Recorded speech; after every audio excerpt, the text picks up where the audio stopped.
going to cover that right up front, talk about what that is, and then from this second forward, we're going to assume neutral spine right off the bat. Is that cool? What is neutral spine? You're a trainer. Tell me about neutral spine. So you don't have, with a neutral spine, you don't have the posterior or the anterior curve. Everything's just in good alignment. Okay, right, exactly. There is a alignment that your spine can be in, right? There's a natural alignment for your spine to be in that is safer for you. In most cases, there's always exceptions to every rule, so keep that in mind. But there's an alignment that your spine can be in that is generally, when loaded, safer than other places that it can be in. So let's talk about that. It's generally accepted as the S curve. Okay.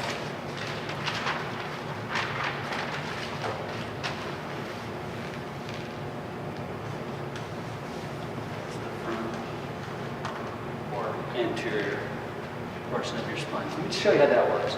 It's really interesting. Your spine is composed of little processes that are separated by discs.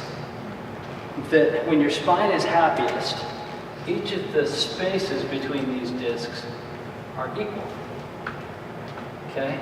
And when it is least happy is when those spaces are pinched. So there's a great big space here, right? And a little space here. On the inside of each of those discs, and I know all of you understand this, and so we're going to just this is for review. Inside between each of these two, there's some kind of spongy-ish type material. I've seen it, it's cool. It's a fluid-ish type of material that if it gets into this position, it pinches that really hard, okay? And this can put you in a terrible position because that fluid wants to go somewhere and it can't be right there, right? Because that's all pinched down. So where does it want to go?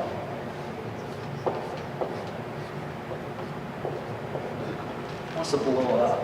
And we've heard of that, right? What's that called? A ruptured disc? There's lots of those. You probably deal with these all day long. I did too back when I was in physical therapy. Okay? So this position is a terrible position for any spine to be in. It doesn't want to be with one side smaller than the other. This can put too much pressure in a certain way and it can blow these spinal discs. If you happen to blow that spinal disc in a place where a nerve runs out, it'll put pressure on one of those nerves and it'll bulge even. Sometimes it won't explode, sometimes it'll just bulge. It'll bulge against that nerve right here and it'll inflame that nerve and invert all the way down your leg. And it can be, oh, that's a terrible drawing. But do you understand what I'm saying there? This can be an awful situation for you because as that blows out, that bulge won't always be temporary. Sometimes that bulge will be semi-permanent, if not always permanent. And then the only way to really fix that is surgically. Okay? So your body, your spine is only happy when these spaces are equal at all times. And when they are equal is when it is in this perfect S curve.